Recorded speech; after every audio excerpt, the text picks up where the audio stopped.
আসসালামু আলাইকুম প্রিয় দর্শক, আমি হাসিব মারজান আপনাদের সবাইকে আমন্ত্রণ জানাচ্ছি চ্যানেল আই সংবাদে। আর বিস্তারিত সংবাদের শুরুতেই জানিয়ে দিচ্ছি সুপার ফ্রেশ ফর্টিফাইড সয়াবিন তেল সংবাদ শিরোনামগুলো। ব্যাংক ও আর্থিক খাতে 4 দশক ধরে লুটপাট চলছে, মন্তব্য অর্থনীতিবিদ সেলিম রায়হানের। মুখোশ পাল্টে লুটেরাদের ফিরে আসার শঙ্কা।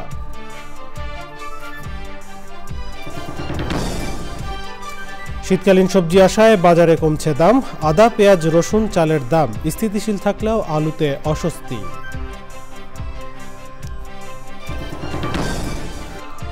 জুলাই গণহত্যায় জড়িতদের বিচারের পর আওয়ামী লীগকে নির্বাচনে স্বাগত জানানো হবে বললেন প্রধান উপদেষ্টা। টাইম ম্যাগাজিনের সাথে সাক্ষাৎকার। সংকটের ঝুঁকির কথা না ভুলে জলবায়ু অর্থায়নে সমাধানের পথ খোঁজার আহ্বান। জলবায়ু ন্যায্যতা প্রতিষ্ঠায় সমন্বিত উদ্যোগে জাতিসংঘ মহাসচিবের গুরুত্ব আরোপ। এবং অ্যান্টিগায় রাতে সিরিজের প্রথম টেস্টে ওয়েস্ট ইন্ডিজের মুখোমুখি বাংলাদেশ, জয় দিয়ে সিরিজ শুরুর আশা অধিনায়ক মেহেদী হাসান মিরাজের।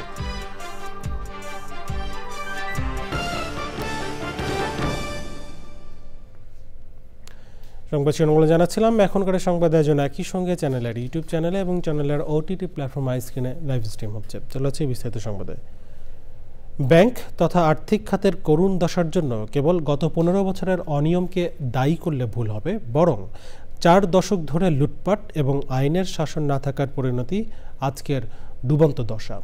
শ্বেতপত্র প্রণয়ন কমিটির অন্যতম সদস্য ডক্টর সেলিম রায়হান এ মন্তব্য করেছেন। এই অর্থনীতিবিদের শঙ্কা, সমস্যার মূলে হাত না দিলে পুরনো খেলোয়াড়রা মুখোশ পাল্টে নতুন সাগরেদ নিয়ে আবারও লুণ্ঠনের রাজত্ব কায়েম করবে। রিজওয়ান জানাচ্ছেন বিস্তারিত। ডিবেট ফর ডেমোক্রেসির আয়োজনে এফডিসিতে বিশ্ববিদ্যালয় পড়ুয়া শিক্ষার্থীদের অংশগ্রহণে ছায়া সংসদ বিতর্ক প্রতিযোগিতা। আর্থিক খাতে বড়লা অবস্থার জন্য রাজনীতিতে ব্যবসায়ীদের আধিপত্যই দায়ী। এ বিষয়ে পক্ষে বিপক্ষে যুক্তিতর্ক তুলে ধরেন ইডেন মহিলা কলেজ এবং তিতুমির কলেজের বিতার্কিকরা। প্রধান অতিথি ছিলেন ঢাকা বিশ্ববিদ্যালয়ের অধ্যাপক সেলিম রায়হান। অর্থনীতিতে অনিয়ম নিয়ে সব সময় সোচ্চার থাকা এই অর্থনীতিবিদের পরামর্শ, অসৎ ব্যবসায়ী, পথভ্রষ্ট রাজনীতিবিদ এবং নীতিভ্রষ্ট আমলার যোগসাজশ ভেঙে ফেলার, না হলে হাজারো মানুষের জীবনের বিনিময়ে অর্জিত সুযোগ পথ হারাবে। শঙ্কা তার। এটা কিন্তু গতকালের ঘটনা নয়, এটা একটা কন্টিনিউশন। এবং আপনাদেরকে বলতে পারি যে এখানে এতই দক্ষ খেলোয়াড় ছিল এই আর্থিক খাতে বিশৃঙ্খলা অথবা ঋণ খেলাপির মধ্যে, যারা সরকার পরিবর্তনের মধ্য দিয়েও তাদের কোনো সমস্যা হয়নি। এবং একজনের নাম আপনারা বলেছেন, সালমান এফ রহমান। তিনি কিন্তু 80 দশক বলুন, 90 দশক বলুন, এই গত যে কোনো সরকারের সময় তার খুব বেশি সমস্যা হয়নি।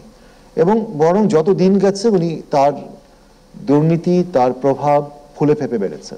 এরকম যে কথা আমি বলতে চাচ্ছি সেটা হচ্ছে যে অনেক পুরনো খেলোয়াড় তারা যেমন খেলেছে, নতুন খেলোয়াড়ও আবির্ভূত হয়েছে গত 1-1.5 দশকে, এবং যারা নতুন নতুন সংকট সৃষ্টি করেছেন এই আর্থিক খাতে। দেশের বাইরে বসে বাংলাদেশ ব্যাংকের গভর্নরকে হুমকিদাতা এস আলমের বিরুদ্ধে শক্ত থাকার আহ্বান জানানো হয় আলোচনায়। কোনো অনৈতিক ব্যবসায়ীরা দখল করে নেয় কিনা সে কারণের জন্য এই যে 5ই আগস্টের ছাত্র জনতার যে রক্তাক্ত আন্দোলনের মধ্যে দিয়ে পতিত সরকারের পতন ঘটেছে, তাদের সবাইকে আমাদেরকে সোচ্চার থাকতে হবে যাতে আর ভবিষ্যতে আর কোনো রকমভাবে এই ধরনের রাজনৈতিক দুর্বৃত্তায়নের মাধ্যমে বাংলাদেশকে আর পিছন দিকে টেনে ধরা সম্ভব না হয়।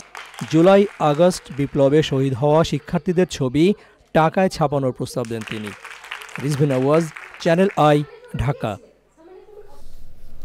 শীতকালীন সবজি আসার কারণে বাজারের দাম কমতে শুরু করেছে, তবে বাড়ছে আলুর দাম, কিছুটা কমেছে আদা, পেঁয়াজ, রসুন ও চালের দাম। ব্রয়লার মুরগির দাম অনেকটা স্থিতিশীল। নিত্যপণ্যের বাজার দর নিয়ে পরাগাজমের রিপোর্ট। বাজারে বাড়তি অবস্থায় থাকা দেশি ও ভারতীয় পেঁয়াজের দাম কেজিতে 10 টাকা কমেছে, তবে আলুর দাম 70 টাকার বেশি হওয়ায় এখনও অস্বস্তিতে ক্রেতারা। আদা, রসুন, ডাল, চিনি সহ কিছু নিত্যপণ্যের দাম স্থিতিশীল আছে। আলু গত সপ্তাহ চেয়ে এই সপ্তাহে কেজি প্রতি 2 থেকে 3 টাকা বাড়ছে। আমরা গত সপ্তাহ বিক্রি করছি আমরা 70 টাকা, এই সপ্তাহে 72 টাকা বিক্রি করতে হয়েছে। আর দেশি পেঁয়াজটা গত সপ্তাহে বেচছি আমরা 140 টাকা, এই সপ্তাহে 135-30। আর ইন্ডিয়ান পেঁয়াজটা গত সপ্তাহে বেচছি 120, এই সপ্তাহে 110। নতুন মৌসুম শুরু হয়, বাজারে চালের দামও কিছুটা কমেছে। আরও কমার সম্ভাবনার কথা জানালেন বিক্রেতারা। 28-29-এর দাম 2 টাকা করে কেজিতে কমাইছে। আগের থেকে। এগুলি মনে করুন 60 টাকা বেচা যা, 58 টাকা কিনে আসতেছে। আগামী সপ্তাহ হয়তো আরও 1 টাকা 1.5 টাকা কমতে পারে। ফুলকপি, বাঁধাকপি, শিম সহ শীতকালীন সবজি উঠতে শুরু করেছে বাজারে। এজন্য সবজির দাম আগের চেয়ে কিছুটা কম। গত সপ্তাহ ফুলকপি ছিল আমাদের 60 টাকার বেশি, 70 করে বেশি। এই সপ্তাহ 50 বিক্রি করতেছি। লাউ ছিল একটা 70-80, এই সপ্তাহ 50 টাকা পাচ্ছে কাস্টমারে। শিমও গত সপ্তাহ ছিল 120 টাকা, এই সপ্তাহ 100 টাকা পাচ্ছে, 120 টাকা, 110 টাকা এরকম। ডিমের ডজন 150 টাকা, ব্রয়লার মুরগি 200 টাকা কেজি। নিত্যপণ্যের দাম নিয়ে মিশ্র প্রতিক্রিয়া ক্রেতাদের। আগের চেয়ে একটু স্বস্তি মনে হচ্ছে। আগে তো দেখা যাচ্ছে যে 100 নিচে কোনো কিছু কিনা গেছে না, এখন কিছুটা হলো কমছে, আগের চেয়ে কমছে। সাধারণ আয়ের মানুষের জীবনযাপন করা খুবই কষ্টকর হয়ে পড়ছে। যতটুকু আশা করতেছে ততটুকু এখনো হতেছে না। যারা টাকা পয়সা আছে এরা তো স্বাভাবিক নিতে পারে, যারা গরিব তারা তো এইভাবে কিনতে পারে না। সরকার চেষ্টা করে সবকিছু নিয়ন্ত্রণ করতে পারে যদি চেষ্টা করে, মন থেকে চেষ্টা করে। পরাগ আজিম, চ্যানেল আই, ঢাকা। রোববার শপথ নেবেন নতুন নির্বাচন কমিশন। ওই দিন দুপুর 1:30টায় সুপ্রিম কোর্টে প্রধান নির্বাচন কমিশনার ও 4 কমিশনারকে শপথ পাঠ করাবেন প্রধান বিচারপতি সৈয়দ রেফাত আহমেদ। বৃহস্পতিবার সাবেক সচিব এএমএম নাসির উদ্দিনকে প্রধান করে 5 সদস্যের নতুন নির্বাচন কমিশন নিয়োগ দেন রাষ্ট্রপতি। কমিশনের অন্য সদস্যরা হলেন সাবেক অতিরিক্ত সচিব আনোয়ারুল ইসলাম, অবসরপ্রাপ্ত জেলা ও দায়রা জজ আব্দুর রহমান এল মাসুদ, সাবেক যুগ্ম সচিব তাহমিদা আহমদ এবং অবসরপ্রাপ্ত ব্রিগেডিয়ার জেনারেল আবুল ফজল মোহাম্মদ সানাউল্লাহ।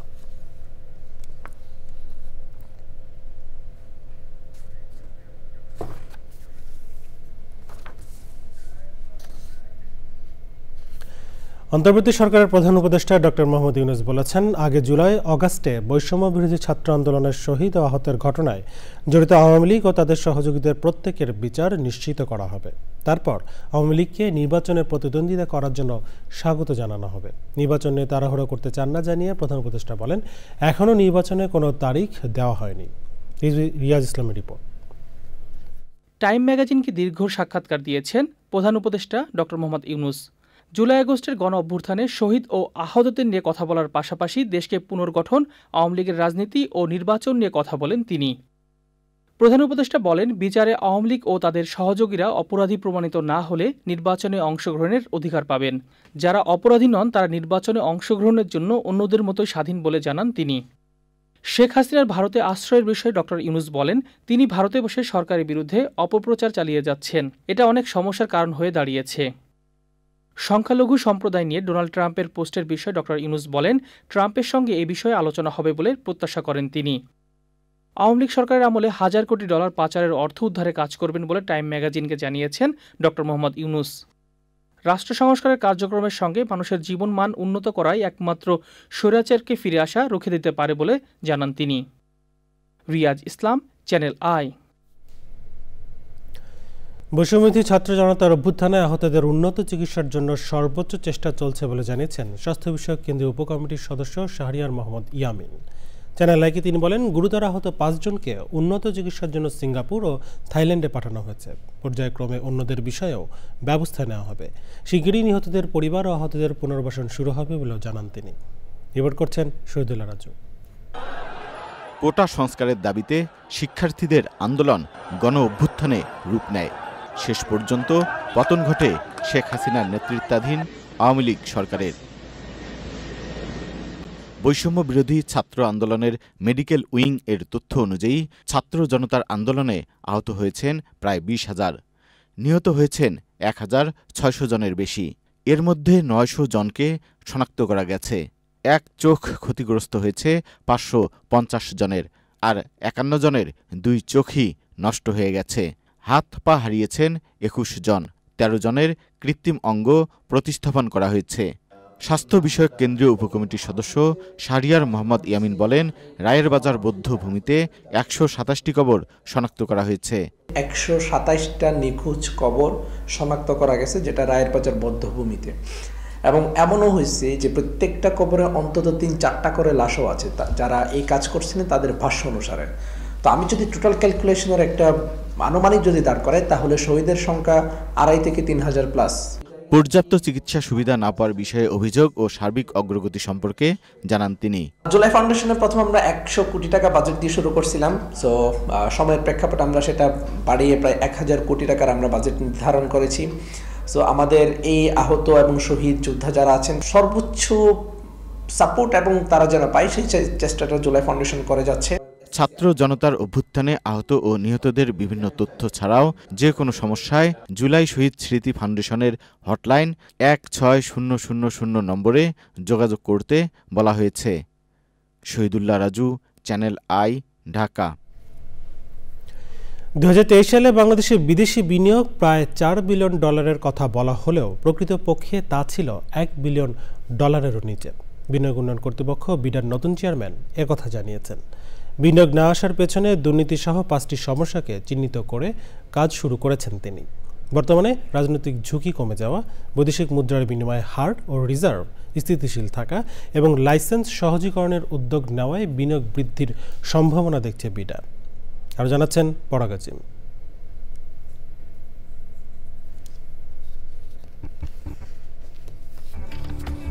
বাংলাদেশে বিদেশি বিনিয়োগ বাড়াতে নানা সময়ে নানা উদ্যোগ নেওয়া হলেও তা পুরোপুরি কাজে আসেনি। গত 28শে মে বাংলাদেশ ব্যাংকের প্রকাশিত এক প্রতিবেদন অনুযায়ী গত বছর বাংলাদেশের সরাসরি বিদেশি বিনিয়োগ কমেছে 14%। একই সময়ে নতুন বিনিয়োগ কমেছে 31%। ওই সময়ের তথ্য অনুযায়ী 2023 সালে দেশে বিদেশি বিনিয়োগ এসেছে $344 লাখ।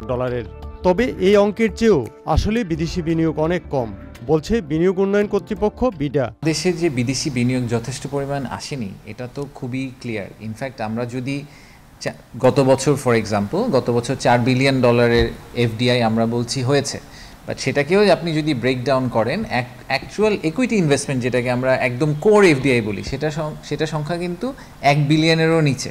বিনিয়োগ না বাড়ার পেছনে কিছু সমস্যা চিহ্নিত করেছে বিডা। এর মধ্যে দুর্নীতি ও ওয়ান স্টপ সেবা না পাওয়া অন্যতম। 5টা মূল সমস্যাতে এখন পিন ডাউন করেছি। Corruption is a big problem, তো আমরা সেটাকে সলিউশন করার জন্য চেষ্টা করছি যে যতটুকু ডিজিটাইজ করে ফেলা যায় সার্ভিসেসগুলো। ওয়ান স্টপ সার্ভিসটাকে ফিক্স করার জন্য আমরা মাল্টি স্টেপ সলিউশনের কথা চিন্তা করছি। প্রথমটা হচ্ছে যারা একেবারেই সিগনিফিক্যান্ট হাই ভ্যালু ইনভেস্টর তাদের জন্য আমরা একটা relationship management model roll out করার কথা চিন্তা করছি, যেগুলা হাই টাচ পয়েন্ট সরকারি সংস্থা সেগুলাকে আমরা আসলে বিডা অফিসে কোলোকেট করার চেষ্টা করব। সো এক্সাম্পল হিসেবে আমি বলতে পারি যে এনবিআর একটা সিঙ্গুলার জায়গায় আমরা সার্ভিসটাকে নিয়ে আসলে জিনিসটা অনেক ফাস্ট ট্র্যাক হবে। গণ অভ্যুত্থানের মাধ্যমে অন্তর্বর্তী সরকার ক্ষমতায় আসার পর বিনিয়োগ পরিস্থিতি ইতিবাচক দিকে মোড় নিচ্ছে বলেও জানিয়েছেন বিডার নির্বাহী চেয়ারম্যান। বাংলাদেশ এখন একটা ফেয়ার ইলেকশনের দিকে যাচ্ছে।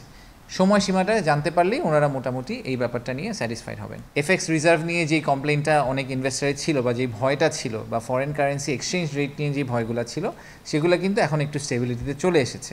একটা ইনভেস্টর যখন বাংলাদেশে ল্যান্ড করে তখন সে যেই ধরনের লিগাল ফ্রেমওয়ার্ক, সে যেই ধরনের ফ্যাসিলিটিস এক্সপেক্ট করে, সে যেই ধরনের ট্রিটমেন্ট এক্সপেক্ট করে সেগুলো আমরা রিজলভ করতে পারছি কিনা, তো সেই ক্ষেত্রে বিডার অনেক কাজ করার আছে। বিদেশে উচ্চতর পড়াশোনা শেষে ব্যাংকার হিসেবে বিদেশি ক্যারিয়ার তৈরি করা আশিক চৌধুরী বললেন, উন্নত দেশে বিনিয়োগকারীদের প্রাধান্য দিয়ে প্রতিষ্ঠানকে সাজানো হয়। সে অনুযায়ী নিয়মের বেড়াজাল সহজ করে বিনিয়োগ মাইন্ডসেট পরিবর্তন করতে চান তিনি।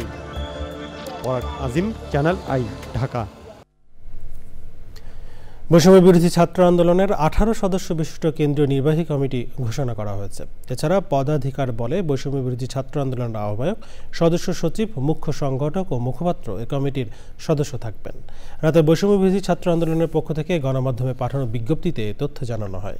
এর আগে গত 22 অক্টোবর সমন্বয়ক টিম বিলুপ্ত করে 4 সদস্যের আহ্বায়ক কমিটি করে বৈষম্য বিরোধী ছাত্র আন্দোলন। কমিটিতে হাসনাত আবদুল্লাহকে আহ্বায়ক, আরিফ সোহেলকে সদস্য সচিব করা হয়। এছাড়া আব্দুল হান্নান মাসুদকে মুখ্য সংগঠক ও উমামা ফাতেমাকে মুখপাত্র করা হয়। নতুন কমিটিতে জায়গা পেয়েছেন মাহিন সরকার, রশিদুল ইসলাম রিফাত, নুসরাত তাবাসুম সহ 18 জন। সশস্ত্র বাহিনী দিবস উপলক্ষে বাংলাদেশ বিমান বাহিনীর খেতাবপ্রাপ্ত মুক্তিযোদ্ধা ও তাদের উত্তরাধিকারীদের সংবর্ধনা দিয়েছে বাংলাদেশ বিমান বাহিনী। স্বাগত বক্তব্যে বিমান বাহিনী প্রধান air chief marshal Hasan Mahmud Khan বলেন, গণমুখী জনস্বার্থে নিবেদিত কল্যাণকর রাষ্ট্র গঠনে বিমান বাহিনীর সকল সদস্য মানুষের পাশে থেকে কাজ করে যাচ্ছে। ওবায়দুল রশিদের রিপোর্ট।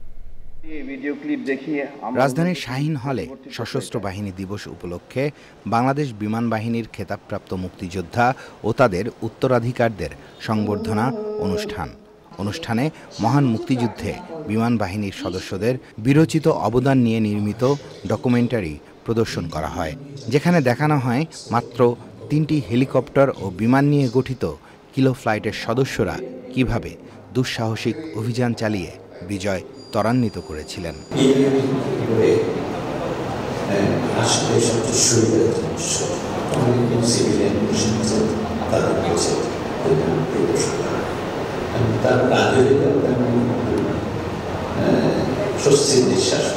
স্বাগত বক্তব্যে বিমান বাহিনী প্রধান air chief marshal Hasan Mahmud Khan বলেন, কিলো ফ্লাইটের সদস্যদের অবদানের জন্য বাংলাদেশ বিমান বাহিনী গর্বিত। একটি গণমুখী, জনস্বার্থে নিবেদিত ও কল্যাণকামী রাষ্ট্র গঠনে বাংলাদেশ বিমান বাহিনীর সকল সদস্য যে কোনো প্রয়োজনে মানুষের পাশে থেকে কাজ করে যাচ্ছে এবং দেশের আর্থমানবিক বা আর্থসামাজিক উন্নয়নে ব্যাপক ভূমিকা রাখছে এবং রাখবে। দেশমাতৃকার প্রতিরক্ষার পাশাপাশি বাংলাদেশ বিমান বাহিনীর সকল সেবাধর্মী কার্যক্রম ভবিষ্যতে অব্যাহত থাকবে বলে আমার দৃঢ় বিশ্বাস। বাংলাদেশ বিমান বাহিনীর খেতাবপ্রাপ্ত মুক্তিযোদ্ধা ও তাদের উত্তরাধিকারদের সংবর্ধনা দেন বিমান বাহিনী প্রধান। Obaidul Rashid, channel I, Dhaka. নতুন নির্বাচন কমিশন গঠনের মধ্য দিয়ে নির্বাচনী ট্রেনের যাত্রা শুরু হয়েছে বলে মন্তব্য করেছেন বিএনপি চেয়ারপারসনের উপদেষ্টা সৈয়দ মোয়াজ্জেম হোসেন আলাল। বাংলাদেশ জাতীয়তাবাদী প্রচার দলের 13তম প্রতিষ্ঠা বার্ষিকী উপলক্ষে দলের প্রতিষ্ঠাতা শহীদ প্রেসিডেন্ট জিয়াউর রহমানের সমাধিতে শ্রদ্ধা নিবেদন শেষে তিনি বলেন, ইসির ওপর তারা আস্থা রাখতে চান, তবে কথা বেশি না বলে যেন কাজ বেশি করেন। দীর্ঘ এক যুগ পর সশস্ত্র বাহিনীর অনুষ্ঠানে দলের চেয়ারপারসন বেগম খালেদা জিয়ার অংশগ্রহণ মুক্ত পাখির মতো মন্তব্য করে তিনি বলেন, সংস্কারের জন্মদাতা বিএনপি। বেগম খালেদা জিয়াকে যখন তার মইনুল রোডের বাড়ি থেকে উচ্ছেদ করা হয়েছিল এক কাপড়ে এবং জোর করে, এবং আদালতে মামলা বিচার চলাকালীন অবস্থায় মামলা নিষ্পত্তির আগেই তার সেই স্মৃতির জায়গাটুকুতে এই সরকারের পক্ষ থেকে এমন কোনো পদক্ষেপ গ্রহণ করা হোক যাতে তিনি আবার তার সেই হৃদয়ের ক্ষতটাকে সারিয়ে উঠতে পারেন। যে সংস্কার শব্দ এবং সংস্কারের যে আকৃতি, এটা তো বিএনপির হাতে তৈরি। এই সংস্কারের মধ্যে এসে পরবর্তীতে যোগ দিয়েছে বৈষম্য বিরোধী ছাত্র আন্দোলনের সাহসী নেতারা এবং আজকের এই অন্তর্বর্তীকালীন সরকার। সুতরাং লক্ষ্য তো সবার এক, কিন্তু অন্তহীন সময় তো সেজন্য সংস্কারের জন্য নেওয়া উচিত হবে না। নির্বাচন কমিশনের উপরে আস্থা রাখতে চাচ্ছি। সংকটের ঝুঁকির কথা কখনো না ভুলে জলবায়ু অর্থায়নে কার্যকর সমাধানের পথ বের করার আহ্বান জানিয়েছেন জাতিসংঘ মহাসচিব অ্যান্তোনিও গুতেরেস। বাকুতে চলমান বিশ্ব জলবায়ু সম্মেলনে যোগ দিয়ে জলবায়ু ন্যায্যতা প্রতিষ্ঠায় উন্নত উন্নয়নশীল দেশগুলোর সমন্বিত উদ্যোগে গুরুত্ব আরোপ করেন তিনি। অপরদিকে সম্মেলনের সাইড ইভেন্টে উঠে এসেছে বাংলাদেশ সহ ঝুঁকিতে থাকা দেশগুলোর উপকূলীয় দুর্যোগ ও ব্লু ইকোনমির সম্ভাবনা চিত্র। আজারবাইজানের বাকু থেকে আলিম আল রাজির রিপোর্ট।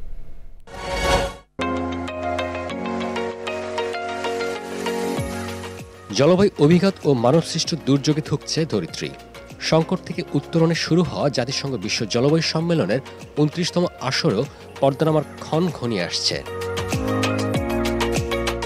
এর মধ্যে উন্নয়নশীল দেশগুলোর জন্য প্রস্তাবিত $1 ট্রিলিয়ন অর্থায়ন লক্ষ্যমাত্রাকে এক্স হিসেবে উল্লেখ করায় হতাশা ও ক্ষোভ বেড়েছে উন্নয়নশীল ও ক্ষতিগ্রস্ত দেশগুলোতে। এর মাঝেও 120টি দেশ 2030 সালের মধ্যে নবায়নযোগ্য জ্বালানি দ্বিগুণ করার ঘোষণা যেমন দিয়েছে, তেমনই সম্মেলনের সাইড ইভেন্টে উঠে এসেছে বিশ্বের উপকূলবর্তী জনপদের জীবন জীবিকা হারানো তথা বাস্তুচ্যুতির তথ্য উপাত্ত। আলোচিত হয় ব্লু ইকোনমির অপার সম্ভাবনার কথাও।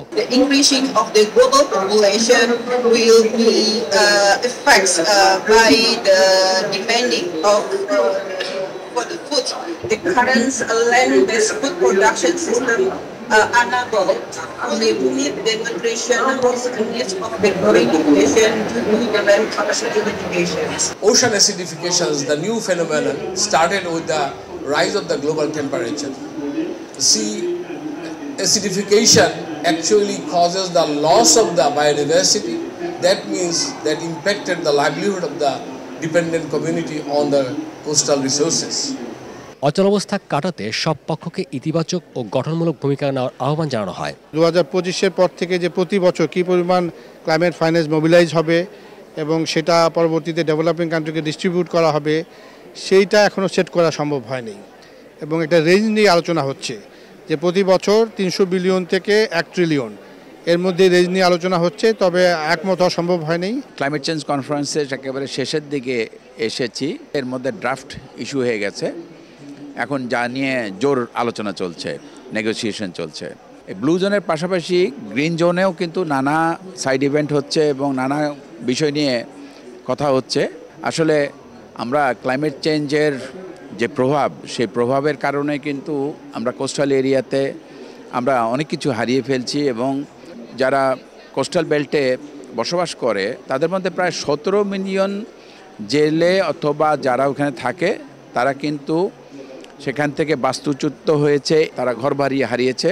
এটা একটা বিশাল সমস্যা। সম্মিলিত একটি প্রচেষ্টার মাধ্যমে এখনই যদি আমরা সবাই নজর না দেই তাহলে কিন্তু ভবিষ্যতে আমাদের এই যে জনগোষ্ঠী যারা কোস্টাল এরিয়াতে থাকে তারা কিন্তু বিশাল একটা বিপর্যয়ে পড়ে যাবে। শেষ সময়ে এসেও কার্যকর সমাধানের পথে না যাওয়া, জীবাশ্ম জ্বালানি বন্ধসহ বাসযোগ্য ধরিত্রী বিনির্মাণের দাবিতে ব্যাপক বিক্ষোভ করে যাচ্ছে পরিবেশবাদী ব্যক্তি ও সংগঠন। আর মাত্র একদিন পরেই শেষ হতে যাচ্ছে 29তম বিশ্ব জলবায়ু সম্মেলন। বিভিন্ন খাতে বরাদ্দ ও অর্থ ছাড়ে ঠিক কী সিদ্ধান্ত আসতে পারে, মূলত সেদিকেই তাকিয়ে আছে ক্ষতিগ্রস্ত ও ঝুঁকিতে থাকা দেশগুলো। তবে ধনী দেশগুলো যদি তাদের অবস্থান পরিবর্তন করতে না পারে তাহলে ভালো কোনো চুক্তিতে পৌঁছানো কঠিন হবে বলে মনে করছেন জলবায়ু বিশেষজ্ঞরা। আজারবাইজানের বাকু থেকে আলিম আল রাজি, চ্যানেল আই। এবারে জানাবো Bangladesh West Indies test series প্রসঙ্গ।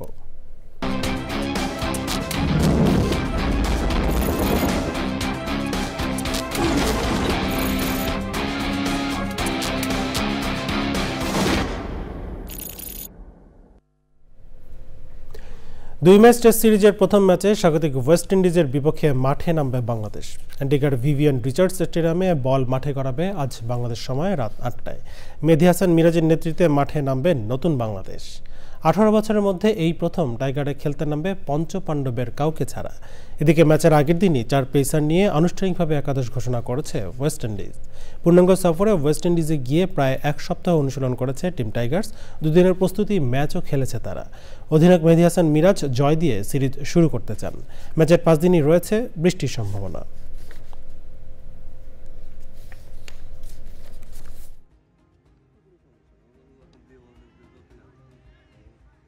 এন্টিকাতে এর আগে আমরা ভালো টেস্ট ক্রিকেট খেলিনি, আমরা খুব বাজেভাবে হেরেছিলাম। বাট এবার আমরা নতুনভাবে এসেছি। আমরা এখানে প্রায় 10 দিনের মতন প্র্যাকটিস করেছি, একটা প্র্যাকটিস ম্যাচ খেলেছি এবং প্লেয়াররাও খুব ভালো প্রিপারেশন নিয়েছে। আমি অনেক কনফিডেন্ট যে আমার টিম অনেক ভালো করবে এবং সবাই ভালো ক্রিকেট খেলে আমরা যেন ম্যাচটা জিততে পারি। দেখছেন চ্যানেলের সংবাদ। এ পর্যায়ে নিয়েছি বিরতি। আর বিরতির পর অন্যান্য সংবাদের সঙ্গে আরও জানে ফিরব। ওয়ানডে ও টি-20 সিরিজ খেলতে ঢাকায় আইরিশ নারী ক্রিকেট দল। 27 নভেম্বর বাংলাদেশ আয়ারল্যান্ড নারী ক্রিকেট দলের প্রথম ওয়ানডে।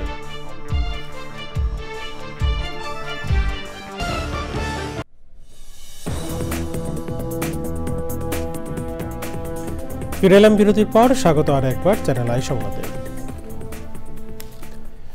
নতুন প্রজন্মের কাছে বাংলা সংস্কৃতি, শুদ্ধ বাংলা বানান ও ব্যবহার ছড়িয়ে দিতে ষষ্ঠবারের মতো ইস্পাহানি টি লিমিটেড আয়োজন করছে বাংলার প্রতিযোগিতা ইস্পাহানি মির্জাপুর বাংলাবিদ। প্রতিযোগিতায় কুমিল্লা অঞ্চলের বাছাই পর্ব শুরু হয়েছে। প্রাথমিক বাছাই পর্ব শেষে চূড়ান্ত পর্বে ঢাকায় যাবার সুযোগ পাবেন কুমিল্লা অঞ্চলের সেরা বাংলাবিদ। আরও জানাচ্ছেন আবুল কাশেম হৃদয়। বাংলাদেশের শীর্ষস্থানীয় ব্র্যান্ড ইস্পাহানি মির্জাপুরের উদ্যোগে ও পৃষ্ঠপোষকতায় মাতৃভাষা বাংলা নিয়ে দেশের সবচেয়ে বড় মেধাভিত্তিক TV reality show Ispahani Mirzapur Banglabid ষষ্ঠ পর্বের কুমিল্লা অঞ্চলের বাছাই পর্ব শুরু হয়েছে। কুমিল্লার ঐতিহ্যবাহী নবাব ফয়জুন্নেসা সরকারি বালিকা উচ্চ বিদ্যালয় প্রাঙ্গণে দিনব্যাপী আয়োজিত বাছাই পর্বের প্রতিযোগিতায় অংশ নেওয়া সহস্রাধিক শিক্ষার্থী বলেছেন, বাংলা ভাষাকে আরও নিবিড়ভাবে জানতে পেরে তারা খুবই খুশি। এটার মাধ্যমে আমরা বাংলাকে আরো সম্প্রসারিত করে জানার সুযোগ পেয়েছে। বাংলাবিদের এই সুন্দর একটা উদ্যোগের জন্য আমরা বাংলা সম্পর্কে জানতে পারছি, তারপর কবিতা সম্পর্কে, কবিদের সম্পর্কে জানতে পারছি। পরীক্ষা দেওয়ার মাধ্যমে আমাদের অজানা কিছু তথ্য আমরা জানতে পেরেছি। বাংলাবিদের মাধ্যমে আমাদের দেশের শিক্ষার্থীরা বাংলা সম্পর্কে আরও জানতে পারবে, বাংলার প্রশ্ন, বাংলার ব্যাকরণ সম্পর্কে আরও জানতে পারবে। প্রাথমিক বাছাই পর্ব শেষে চূড়ান্ত পর্বে ঢাকায় যাওয়ার সুযোগ পাচ্ছে কুমিল্লা অঞ্চলের সেরা 5 জন বাংলাবিদ। প্রতিযোগিতায় বিচারকের দায়িত্বে আছেন কুমিল্লা বিশ্ববিদ্যালয়ের বাংলা বিভাগের অধ্যাপক ডক্টর জি.এম. মনিরুজ্জামান এবং প্রথিতযশা আবৃত্তি শিল্পী মাহিদুল ইসলাম। প্রতিযোগিতাটি পরিচালনায় ছিলেন চ্যানেল আইয়ের তাহের শিপন। কুমিল্লা বিভাগে কিন্তু আমরা ব্যাপক সাড়া পেয়েছি। আমরা 15,000-এরও বেশি আমরা নিবন্ধন পেয়েছি কুমিল্লা বিভাগ থেকে, যা গতবারের চেয়েও বেশি। এবং আমরা নিবন্ধনের দিক থেকে বলতে পারি যে বাংলাদেশের সবচেয়ে বৃহৎ টিভি রিয়েলিটি শো এটাই। শিক্ষার্থীদের সঙ্গে আসা অভিভাবকরা বলেছেন, আগামী প্রজন্মকে বাংলায় সমৃদ্ধ করতে এই প্রতিযোগিতা গুরুত্বপূর্ণ ভূমিকা রাখবে। আমার সন্তানও শিখুক, জানুক, যত বড় হোক, যত দূরে যাক, বাংলা যেন তার অন্তরে সবসময় গাঁথা থাকে, এটা যেন সে কখনো দূরে ফেলে না দেয়। বাচ্চাদের মধ্যে একটা মননশীলতার সৃষ্টি হয় এবং যে ব্যস্ততা, তার আগ্রহ, এটা সাধারণ জ্ঞানের একটা বৃদ্ধি পায়। ঢাকায় মূল পর্ব শেষে দেশ সেরা বাংলাবিদ জিতে নেবে 10 লক্ষ টাকার মেধাবৃত্তি এবং দ্বিতীয় ও তৃতীয় স্থান অধিকারী পাবে যথাক্রমে 3 লক্ষ টাকা এবং 2 লক্ষ টাকার মেধাবৃত্তি। এছাড়াও প্রথম 10 জন প্রতিযোগী পাবে একটি ল্যাপটপ সহ ব্যক্তিগত গ্রন্থাগারের জন্য 50,000 টাকা সমমূল্যের বাংলা বই ও বইয়ের আলমারি। আবুল কাশেম হৃদয়, চ্যানেল আই, কুমিল্লা। এবার যা রয়েছে নিটল টাটা কৃষি সংবাদ।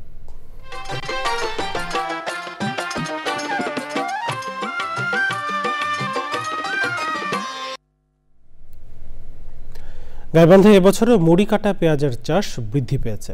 অনুকূল আবহাওয়া আর সময় মতো সার, সেচ ও সঠিক পরিচর্যা করায় উৎপাদিত পেঁয়াজের ফলন নিয়ে আশাবাদী চাষিরা।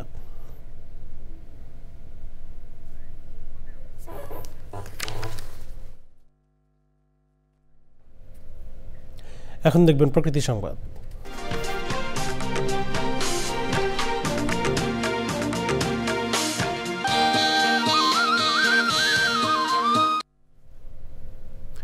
ডেঙ্গু মশার প্রজননস্থল ধ্বংস ও পরিবেশের ভারসাম্য রক্ষায় মেহেরপুর সদর উপজেলার রুইমারি খাল পরিষ্কার অভিযান শুরু হয়েছে। মেহেরপুর পৌরসভার উদ্যোগে দ্বিতীয় পর্যায়ের পরিচ্ছন্নতা কর্মসূচির উদ্বোধন করেন পৌরসভার প্রশাসক মোহাম্মদ শামীম হোসেন।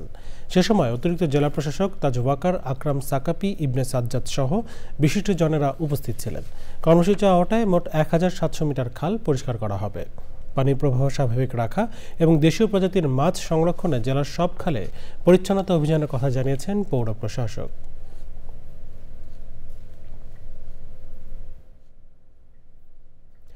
জানাবো খেলার খবর।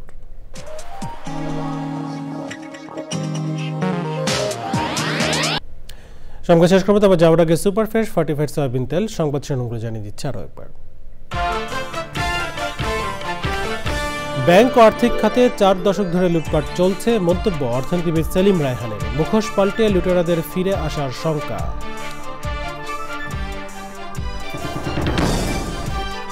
শীতকালীন সবজি আসায় বাজারে কমেছে দাম। আদা, পেঁয়াজ, রসুন, চালের দাম স্থিতিশীল থাকলেও আলুতে অস্বস্তি।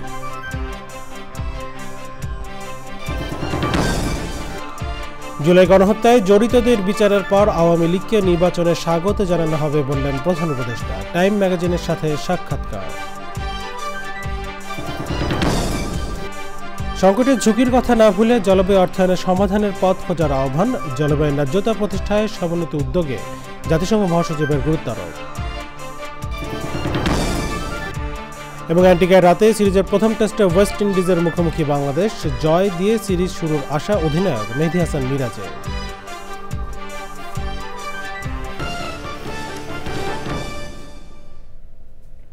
চ্যানেলের সর্বশেষ সংবাদ জানতে ভিজিট করুন চ্যানেলে যুক্ত থাকুন আমাদের সোশ্যাল মিডিয়া প্ল্যাটফর্মগুলোর সাথে। এই ছিল চ্যানেলের সম্বন্ধে এখনকার আয়োজন। এতক্ষণ সাথে থাকার জন্য ধন্যবাদ সবাইকে।